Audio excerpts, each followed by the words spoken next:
Welcome to episode 79 of the Frenemies Sports Podcast. NFL recap and pick'em today. We're going to recap Wildcard Weekend and then preview the divisional round. We're going to do our review pretty quickly here. We're just going to go through the games, quick thoughts. We'll start Seahawks-Niners. Niners went up big at first. Seahawks came back. We're leading after the first half, and then they just plowed the Seahawks after that.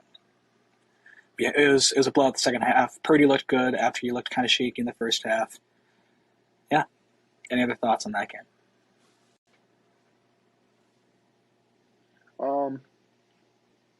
Good for the Seahawks. They made it further than anyone thought they would, obviously. First half things were definitely I think a lot of people were surprised to see that first half result. I think that shows the inexperience of Purdy, which I think we'll touch on in a later bit. But, yeah, good blowout win for the Niners.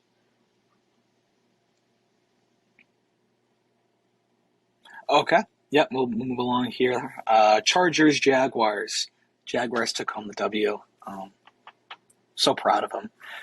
When they were down 27-0, Jack had sent a text in the group chat basically saying Trevor Lawrence is the worst quarterback to ever to exist. Something along those lines.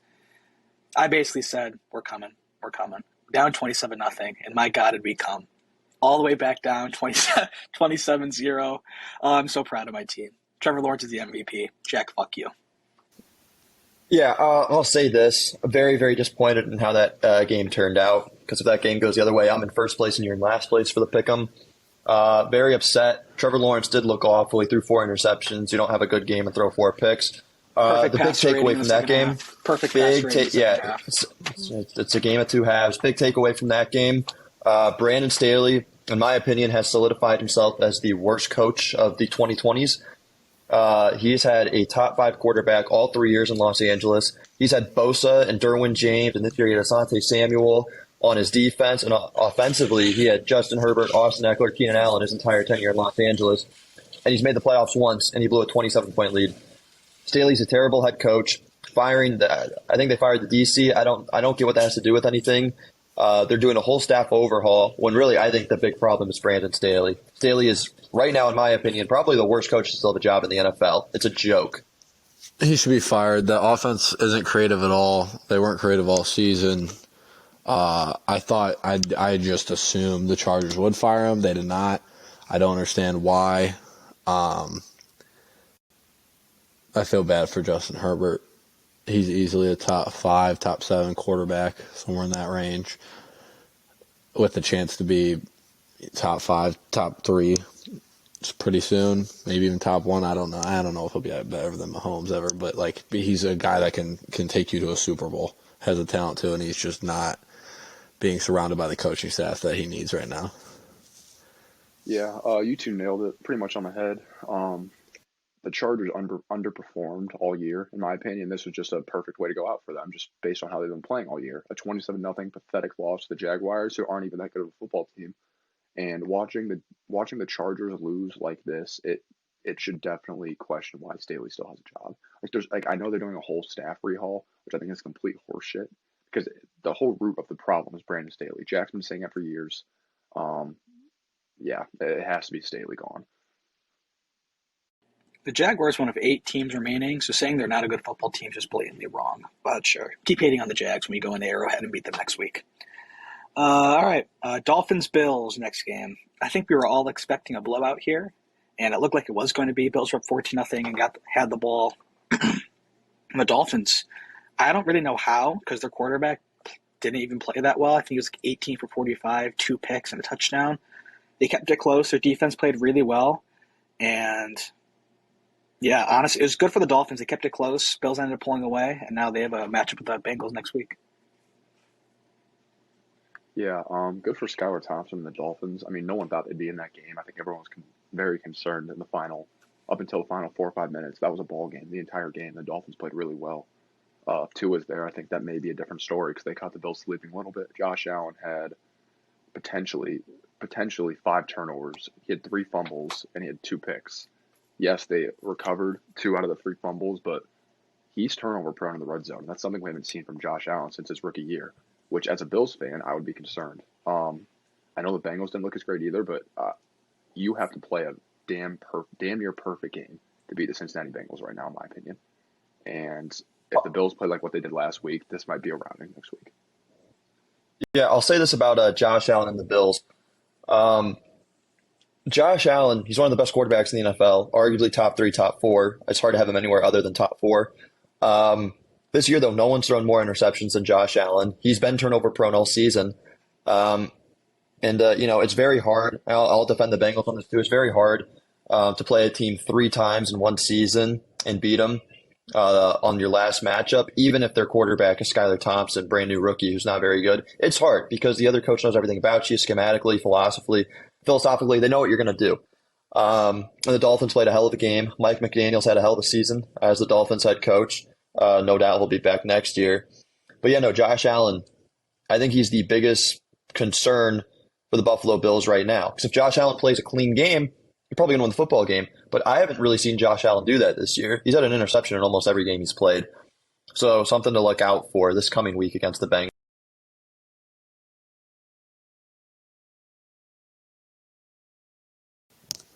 Yeah. You guys summed it up pretty well. The only thing I disagree with, and I guess this kind of leads into the Bengals game, I don't think you guys play a perfect game to beat the Bengals right now, but you do have to play better than what the Bills displayed against the Dolphins. It was kind of, can I just transition in that game? I'm just going to. I'm not even going to ask. No, hold on. Just quick little thought here. I always like to keep Jackson accountable for when he throws some incorrect stats out there. He says it's hard to beat a team three times in a season. It's happened 21 times, and 14 out of those 21 times it's been a 3-0 sweep. Carter, go on. How many, I don't know if Jackson's necessarily wrong on that one. How many NFL seasons? How am I wrong on that? That doesn't happen very often. The NFL's been wrong since how long? Jack, since what? Jack, when was the NFL founded? Like the 1960s? A team has played another team 21 times. They've played one team 3 times in a season, 21 times. So it doesn't happen that often. So how many times have they won? Out of those 21 times, a team beat the other team 3 straight times, 14 out of the 21 times, which means it's actually not that difficult to beat a team 3 times. Hold on, no, that grade is like 66%. That's a D plus. Jackson, 14 out of 21 times the team has swept 3-0. So your stat is just incorrect. Well, it's not easy though. Yeah, it is. It's happened 21 times. Jake, I completely disagree with that number.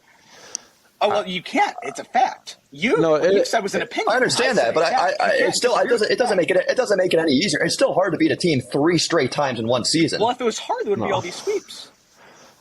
No, but I guarantee if you go back and look at those scores, it's probably a lot of the 1 or 2 seed teams, and it's probably a closer game than people predicted. Which I just even on like a high school level, like when you play a team 2 times in a conference and then you see them in the playoffs, like it's hard just at a high school level. Not to mention when you're talking about the best athletes in the world. So I get Jack's point that even though the team should win most of the time, it makes sense that it should be a close game regardless.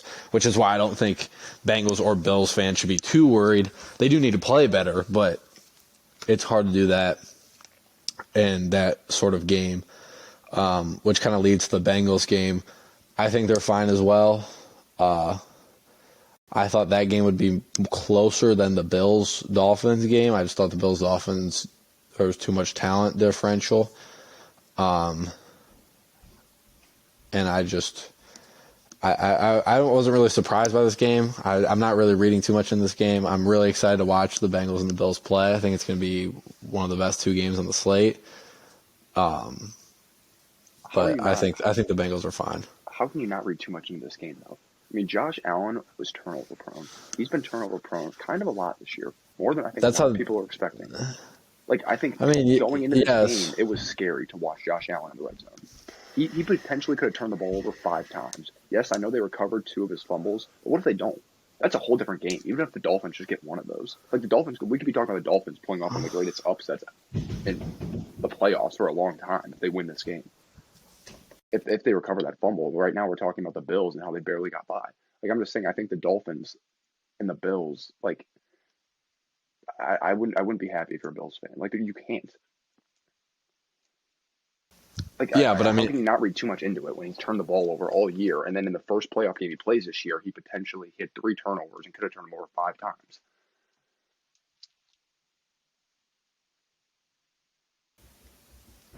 yeah, but I mean, at the same time, it,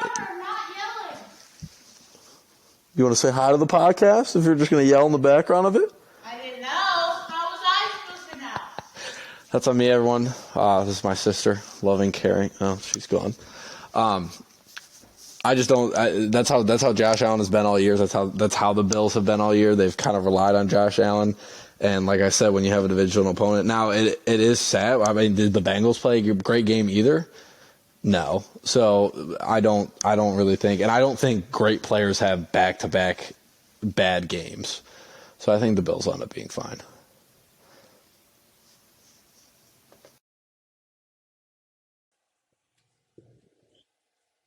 All right, I guess I'll go next here. We're still on the Bills game? Kurt, I thought you were going to transition to the next one. Well, I tried to, but then like we started talking about the Bengals, and then Ellie, decided to make an appearance, which is a problem moving this to the basement, but I'll figure it out. Okay. Yeah, you guys made all good points about Josh Allen and the Bills. Well, we can move on here. Giants, Vikings. Vikings lost by 7 at home. I was completely wrong about this game. I've never really respected the Giants. I thought the Vikings were still a really good team, and they were going to overwhelm them. And I think the Giants were just – they're just a better team, better coached. Hunter called this from the beginning. He's always said there's only one good team in New York, and it's the Giants. So, yeah, Hunter, I'm going to kick it to you. Yeah, I've been saying it all year. I think the Giants were a legit football team. They were the only legit football team in New York. That's when even the Jets had a lot of wave. I think the Giants were the only one that were staying steady and consistent. Yeah, the Vikings choked. I mean, it was a massive choke job considering what they started in the regular season. Brian Dable's a legit head coach right now. I think he's coach of the year in my opinion. And what he's done with that New York Football Giants franchise has been brilliant his first year. So I think if we see the Giants come out and play the football they did last week, they could shock a lot of people. And I think they've already shocked people being the Vikings. I think kind of woke people up like Jake. Yeah, Hunter, I mean, I'll give the Giants a lot of credit. They woke me up for sure. I thought they were a good football team this year. I didn't think they were capable of going into Minnesota, containing Justin Jefferson, and putting up enough points to come out on top, and they did. Dable out-game playing Kevin O'Connell beautifully. I mean, it was the Giants were better in every single facet of that game. Receivers were more open. Running game was there. And there were just so many, like, you could tell Dable knew the scheme of that Minnesota defense because so many of these plays are just underneath crossers, and you have, like, Barkley slip out of the backfield. There were consistent passes that were caught at the line of scrimmage, 20, 25 yards consistently. And then anytime Daniel Jones threw the ball downfield, it was like, all right, that's going to be open. And it was. Usually there wasn't a player in the secondary anywhere near the receiver. It was just the receiver in green grass. So no, hats off to Dable. He had a hell of a game. He's had a hell of a year. And the Giants team, they're going into Philly this weekend. And this is going to be another one of those, games no one says New York's going to win. It's supposed to be a big upset. They can come out on top. They have the capability to do it. It's an unbelievable year for the Giants. They've blown me away. I agree. I agree with everything that's said. There's not really much else to say. I picked the Giants because they had a better run game. I think it puts the Vikings in an awkward spot. It'll be interesting to see what they do this offseason because at this point, you either got to trade Justin Jefferson for as much cap or as much picks as possible, or you got to go all in his prime, and it'll be interesting to see what they decide to do because I don't know. I don't think Kirk Cousins is good enough to win a Super Bowl without an elite run game, which they didn't have, unfortunately, this year due to injuries and whatnot. So it'll be interesting to see what they decide to do. I like when you brought up the going all in part. I think they have to go for a Super Bowl the next 3 years because I think Jefferson's going to be gone once his contract runs out because unless you want to pay him $20-25 million for a receiver, which is, even for Justin Jefferson, it's just too much under cap space, especially when you're still paying Kirk. So I think you just go all in. But Yeah, that's it with that game. I think it's Giants Eagles next week, so that should be a fun one. All right. Next game here, Ravens Bengals. I picked the Ravens in this game, and I honestly think I was wronged. I think the Ravens deserve to win this game. You're at the inch-yard line. It's like second and goal. All you have to do is just QB sneak in, push them in. You go up 7 with 5 minutes left to a Bengals team whose offense did nothing. Couldn't do anything after the first quarter. And, fumbled. They returned it for 98 yards, and, that's the game. But we were talking about worried about the Bills. If you're going to be worried about the Bills, you have to be worried about the Bengals. Because I can't buy into that they're one of the hottest teams when they put up that performance against a Ravens team that was decimated with injuries.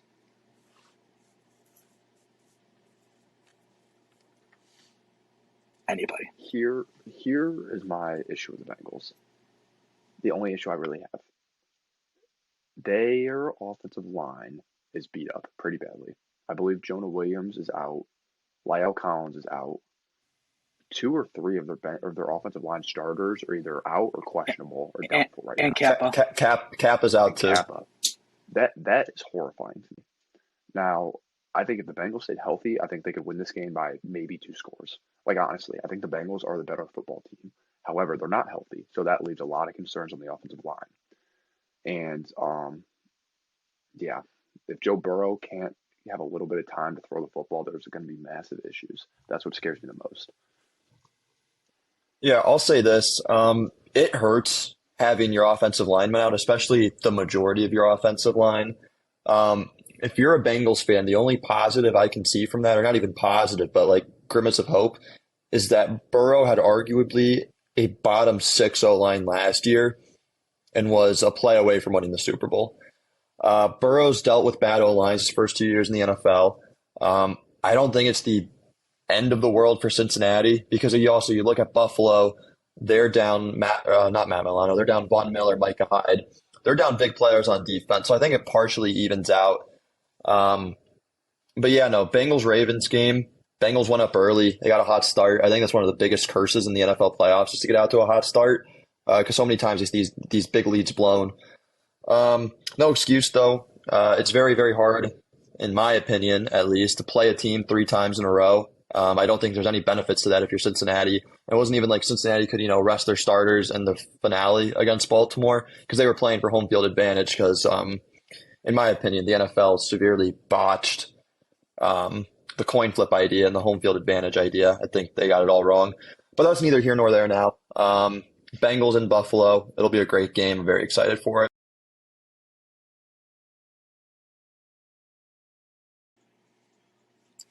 Yeah, we're going to get into those division games, but we got to touch on the blowout really quick. Cowboys-Bucks. I was blessed to get the Cowboys on the island by myself.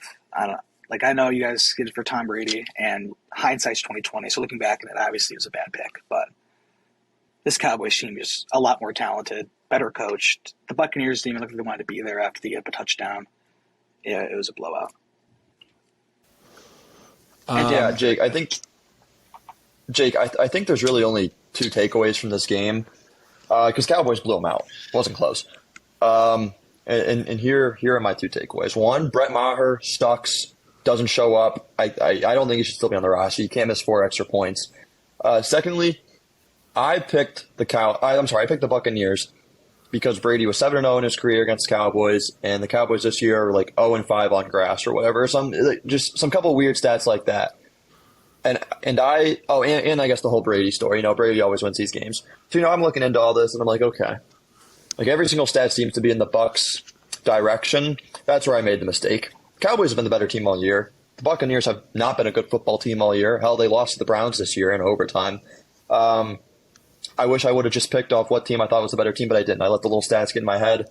Shame on me, and I think that's a lesson going forward that we can learn. Don't look at stupid little stats. Just pick the better football team because I did not do that, and I am now in last place in the pick'em because of it. I was Tom Brady's guy. That was on me. I hope this isn't how his career ends. If it is, I wish he just would have retired during a Super Bowl after a Super Bowl because it would have just been so much more fitting and sweeter. I just don't see a way he doesn't come back next year. I just don't know if his personality allows him to lose like that. If it would have been a close game and he would have lost, I would have seen maybe. But that was just the most disinterested Tom Brady-led football team I've seen. I don't know really where he ends up or where he goes. He didn't have a terrible game. I know some people say he did, but that's just because the standard he put up compared to a vintage Tom Brady game he maybe did, but it was still a top 10 quarterback-like performance. The Cowboys team is really good, as much as I hate to say it, because I hate Cowboys fans and that whole them boys and all that other stuff. I just can't stand it. So I hope they get smacked by the 49ers next week, but they were the better team, and they deserve to win.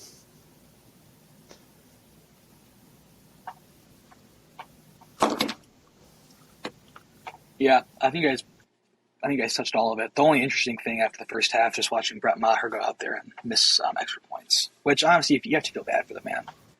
He has been really, really good the entire year, and he just shits. That's the other thing. I don't think he's bad. I think it was sad. That was the saddest thing I've seen in a while. Watching someone it's like watching a golfer just miss a couple easy putts in a row. And like he's good. Like his overall statistics say he's good, and he just got the yips, and it was sad to watch. I don't know how he still has a job. Congrats to him. Normally that's an instant fire. So hopefully he can rebound this upcoming week and make some big kicks for them. Well, I don't know if I hope that, but for his sake, I hope he does. Yeah, and just one last point before we move on. I saw this thing on TikTok. So they had the audio of Dak Prescott yelling that we should go for 2 instead of kicking. So the NFL somehow has that audio. But when it's primetime football game, Browns Steelers, and Mason says something to Miles Rudolph, and then he hits them, they didn't have the audio for that. Just want to mention that. All right. Let's move on to the divisional round. Saturday game, 4:30, NBC, Jaguars going into Arrowhead. I'll go last here. Chiefs by 35. Chiefs blow up. The Chiefs spank them, and then they go out to Waffle House. The disrespect you're showing these Jaguars is just unbelievable. This team in the past, I want to say 9 games, are 8-1 or 7-1. So you keep saying the Bengals are the hottest team in football. The Jaguars are the hottest team in football. They don't know how to lose now. They don't know how to lose. I think this game being close for the first half. I think the Chiefs may go on a little bit of a run in the third quarter, and then I think the Jaguars close. My heart says Jaguars. My head says Chiefs by like a field goal. Doesn't matter though. I'm gonna take my Jaguars. And Trevor Lawrence, after this year, when he goes and wins the Super Bowl, is going to be a top 5 quarterback. All right. Time out. Let me hold on. No, real quick. I just want to address this about the Jaguars because it drives me nuts. Your little fandom with them. They're in a division that is it was ran by Lovie Smith this year with the Houston Texans. They won 2 games, and they won the final game of the year, so they couldn't get the number 1 overall pick. It was then the next best team in that division, the Indianapolis Colts, who went 1-7 with Jeff Saturday as the head coach, who's proving to be the worst interim in the history of sports. So Jeff Saturday is a complete failure. The Colts are a complete failure. So those are your 2 perennial teams in the AFC South. And then the Titans. To win the division, you went to Tennessee, where not your first string quarterback and not your second string quarterback played. It was Josh Dobbs, a rocket scientist. You went up against Josh Dobbs, a rocket scientist, and you only won because of a botched fumble at the end of the game. The Jaguars team, they're not great. They play garbage. They don't play a thing. That's why they have all these little wins. Did they not beat Dallas, Jackson? Is Dallas good? They seem like a good team. They're pretty Dallas. good. Yeah. It's Dallas. Oh, in the playoff game, you play Brandon Staley. The things I give to play Brandon Staley in a playoff game. They beat a healthy Ravens team. Well, then why did you pick the Chargers then? Why did you pick the Chargers then if you thought Staley was awful? Thank you. Lesser of 2 evils. I can't wait for that game. It will be close. Anyone saying it's a blowout is just a moron. All right, let's go. Giants, Eagles, in Philly. After picking the Jaguars, I don't feel safe picking the Giants as well. So I'm going to pick the Eagles. But they're also, I'm not going to say they're undervalued, but they just had a fantastic year. Jalen Hurts had an extra week to get healthy. Fantastic defense, really good offense. Nick Sirianni is really good. I'm going to take the Eagles here. No disrespect to the Giants. I'll be taking the Eagles as well. Jake, I will give you credit. You're putting your balls on the table with the Jags. I guess I can respect that, even though I disagree with it. I think the Eagles win this game. I think they both teams have a really good defense. Both teams have good running games. I just think the Eagles' quarterback play and passing game has been consistently better than the Giants all year, which is why I think they win this game. I think Jalen Hurts has a good game, and I think the Eagles handle it at home. I think that home field advantage is crazy too. The Eagles should handle it at home. You got the better quarterback in Jalen Hurts. You have a better run game. You have better receivers in A.J. Brown. And you have a better defense. You have one of the best defensive lines in the NFL. And then you got big play Slay back there in your secondary. Huge fan of the Eagles this game. Carter, you mentioned it. There is not a fan base in sports like Philadelphia. Just a phenomenal fan base. That place is going to be rocking. Sirianni is a phenomenal head coach. I think the Eagles win. I think they win very close, though. I think it's going to be a ground it and pound it game that's determined by a couple of big shots between the quarterbacks. I think there's maybe 2 or 3 total deep balls. I think it's a lot of underneath, a lot of runs, and a game in the mid-20s. I think it'll be a great game. I think the Giants have had an unbelievable year. I think it's sad that it's going to end this week, but hell of a year for the Giants and Eagles. These are 2 great teams. Hold on. So I'm a little bit confused here. Sorry, Hunter. I don't mean to cut you off. This is your team. I just want to say a quick little thing. The Jaguars are 9-8, and the Giants are 9-7-1. So basically 9-8. They're both 9-8, but the Jaguars are shit, and the Giants are amazing. Okay. Yeah, and this is so easy to debunk this, Jacob. The Jaguars played in a division where the other 3 teams had losing records. The Giants played in a division where every single team had a record of 500 or better. Did they beat the Eagles? Did who beat the Eagles? Did the Giants ever beat the Eagles? Well, I don't know, but the Giants. No, they didn't. They played in a much better division. They played in a much better division. Did they beat the Cowboys? I don't know. They're 0-4 Jake, I don't know what we're against doing those here. great teams. They only beat the – well, you're saying they play in this great division, but they never won those games. That proves They nothing. do. They play in the highest winning percentage in the NFL this year. I know. And the Jaguars don't. That. But if they don't win those games, it means nothing. Thank you.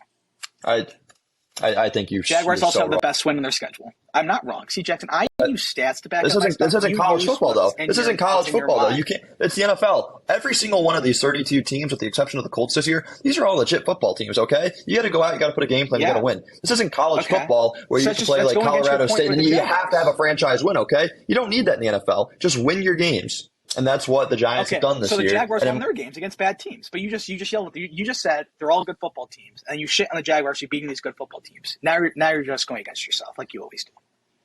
well, one team is in a significantly better division than the Jaguars. But they didn't That's my beat case. them. End of story. They didn't beat those teams. They're 0-4 against the Cowboys and the Eagles. If the Commanders were in the AFC South, they're probably in the playoffs right now. No. This game's really hard for me. But as a wise man once said about 15 or 20 minutes ago, pick the better team. And I think the better team is the Philadelphia Eagles. Now, the Giants are my team. I've been riding the Giants all year. But I think they lose in a heartbreaking fashion. This one sucks. I think the Giants have had a phenomenal year. I just think they're a little bit too inexperienced to pick them to go to the NFC Championship. That's what scares me. And I know Jalen Hurts is inexperienced, but he's a better quarterback than Daniel Jones. And Daniel Jones played solid this year, but Hurts has looked so much better. So, Hunter, I want to say this. First off, I appreciate you calling me a wise man. I agree. Second off, as a wise man that you see me as, I'd like to just throw this out there at you. The last 2 times that the Giants have won their first playoff game, last 2 times, they've won the Super Bowl both times. This year, they go into Minnesota, they win their game, and now, the last 2 times they've gone to the Super Bowl. They did it this year. What do you think?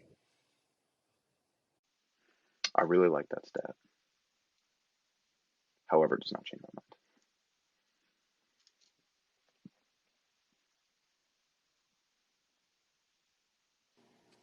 The lack of loyalty that you guys show towards your teams, I can't understand it.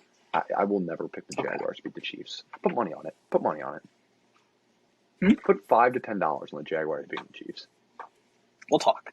Okay. We'll talk. Okay. Bengals Bills here in Buffalo, Sunday at 3:00. I don't understand why this isn't the Sunday night game. Well, I guess it's because like networks and stuff and CBS gets that game, so I guess that makes more sense. But yeah, Bengals Bills. I'll go first here. I think the Bills are destined to make it to the AFC Championship game, and I'm rooting for them. I think they're easy team to get behind. I'll be rooting for the Bills, so I'm going to take the Bills. I think these are both teams that are trying to find their footing offensively. I think both defenses. Well, I guess the Bills struggled a little bit, but it was mostly turnovers that caused those points for Miami. I think both defenses are going to come to play. I think it's which offense has the least amount of turnovers and which offense just moves the ball better. I'll take the Bills, which I think is going to be the most electric game of the weekend, other than the Jaguars upset in Kansas City. The Jaguars upset is not a thing. I will be taking the Bills as well. They were my preseason Super Bowl prediction, so I'm going to ride with them until they're out. I think Josh Allen is on a mission this year, even though he has been a little turnover prone, and I think tragedy wins teams games. And I think the DeMar Hamlin situation, as horrible as it was, will propel this team. They'll rally around that, and they'll propel to a Super Bowl championship. Give me the Bills. Yeah, I'm sorry, but tragedy will walk itself back home this week because Cincinnati Bengals are beating the Buffalo Bills. This game is, what's the spread on this? Is it 4 or 5.5? I think 5.5. I know the Bengals are plus, 5.5. Okay, I feel like I think the Bengals win this game. I think it's fairly easy. Like I feel very confident about the Cincinnati Bengals winning this football game. I think overall they're the better team. Josh Allen has not looked great this year, and Burrow and the Bengals have been hot. I know last week didn't show it, but obviously didn't show it for the Bills either. Yeah, no, give me Cincy. You know, I think this is one of the hardest games of the slate to pick. I'll say this about the Buffalo Bills. I don't think there's been a team in football that's had it harder than the Bills. You start out, you lose a home game, and you have to go play in Detroit. Okay? You then get snowed in, and you miss Christmas with your family. All right? So you miss a home game, and you're missing Christmas with your family. You then lose Von Miller, your franchise edge rusher that you spent $100 million on. You then lose Micah Hyde, top 2 player in your secondary, your best safety in your secondary. Then the DeMar Hamlin situation happens, which is just unprecedented. Nothing like that has ever happened in football, and hopefully it never happens again. No team has had it harder this year than the Buffalo Bills, and I think that weighs on a team. And I think the Bills, honestly, I think they're a little weighted down. They have had everything in their opposition this year, and sometimes it's just too much and it's too hard to fight through. And because of that, I will be going with the Cincinnati Bengals. And I also think with this being a CBS day game with Jim Nantz and Tony Romo, this just screams to me nail-biting finish. Super close the whole game. Tony Romo's going to be calling every play. Look at the last few games that Jim Nantz and Tony Romo have called during the day on CBS. They've all been close, and they've all had wild and unexpected finishes. I think the Bengals win in a heart-wrenching game that goes down to the final seconds. I can't get over the injuries the Bengals have had in their offensive line. They're down. They lost their 3 best offensive linemen, all out. And I know we said he wasn't protected last year. This O-line with those injuries may be worse than he had last year against a Bills pass rush, which is a lot better. Like it's very solid even without Von Miller. So I struggle to find a way where they're going to be able to consistently pass the ball without Joe Burrow just getting nailed every play. Because the Bills' coverage is still very good without Micah Hyde. They still have Tre'Davious White. They still have Matt Milano, who's a very good linebacker in coverage. I like the Bills' pick, but it should be an electric game. All right. Yes, one more. Sunday. Hold on. There we go. Okay. Cowboys-Niners in San Fran. Sunday Night Football, 6:30. There's a lot of good games in the slate just looking back at it. Once the Jaguars upset the Chiefs, I think the rest of the games will be fairly close. And then the nightcap with the Cowboys-Niners should be good. I want to go – Jackson, you go first. I don't know what I'm going to do with this game. You're on mute. Yeah, thank you, Jacob. I don't want to sound like a broken record here, But Brock Purdy, he hasn't just been great; he's been unfathomable. Like this is also unprecedented in the NFL. We've never seen a quarterback do something like this. He was the last pick in the entire draft, and he's come in. He hasn't lost a game. He's 7-0. There's only 2 other quarterbacks this year that have been on 7-game win streaks, and that's Jalen Hurts and Joe Burrow. That's it. So I get people are going to talk about, Purdy, he's a rookie. He's bound to collapse. And I want to say I agree with you, but like he hasn't even come close to like showing it.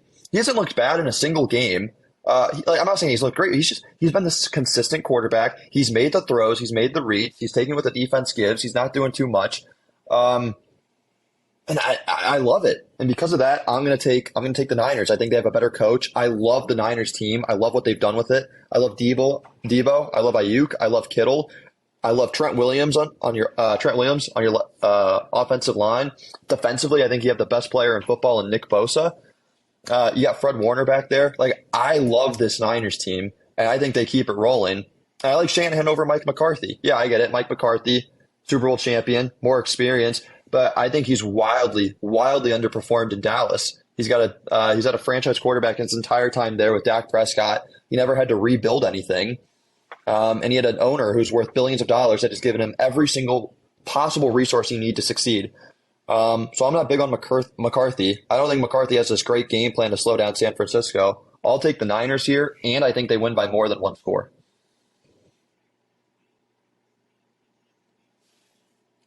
Interesting.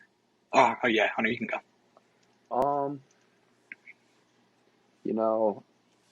This game, I truly believe is a coin flip. I legit don't know who wins this football game. Yesterday, my heart was telling me the Cowboys. Today, my heart is telling me the 49ers. And I'm a very in-the-moment type of person. So, in saying that, I think I'm going to pick San Francisco 49ers to win this football game. Now, if the Cowboys won by 2 scores, would it shock me at all? Not even a little bit. The Cowboys have the experience in the head coach. Dak Prescott, and a franchise quarterback. I know he's been turnover prone. And with CeeDee Lamb and Dalton Schultz, it seems like the Cowboys would be able to beat Mr. Irrelevant. However, Mr. Irrelevant has played so well this year, and I think this is a year of unprecedented territory where we see a rookie quarterback, 7th-round pick, Mr. Irrelevant, make the NFC Championship game. I haven't liked Purdy. I've been against Purdy almost all year, and I'm going to ride with Shanahan and Purdy in this game. Give me the Niners. I would say I don't think I thought we were similar, Hunter. I wouldn't say I'm against Purdy. I've been against Purdy's inexperience. He has been great, but his numbers are very similar to Jimmy Garoppolo, which I think makes the quarterback situation very interesting for the 49ers, because I don't know if you go back to Jimmy G, if you have a younger guy that's putting up similar numbers at such a young age and can potentially grow past that. I think because of how high in the politics of football, Trey Lance will get a chance.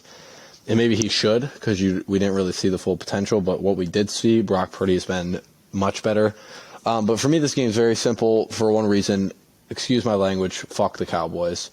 The fan base, all of it, I just can't. Like, they're the New York Yankees of the NFL. They think they're the greatest thing ever, and they haven't won. Them, it's even longer than the Yankees. At least the Yankees have won this century. The last time the Cowboys won was in the 90s, I think. 90s, 80s. And they think they're the standard of excellence.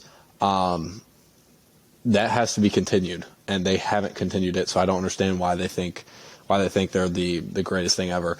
So I will be taking the Niners. The Cowboys have a good team this year, but I just feel like they always crumble in the playoffs, and I just can't stand them anyway. So the sooner all their fans stop posting, we're going to the Super Bowl, get them out of or we're the greatest, everyone bow down. As soon as that, I can just stop seeing that on all my social media feeds from Cowboys fans that I know and some that I don't know. My life will be cleansed, and I will be a much happier person because of that. Give me the 49ers. Give me Brock Purdy. It's going to be a good game, though.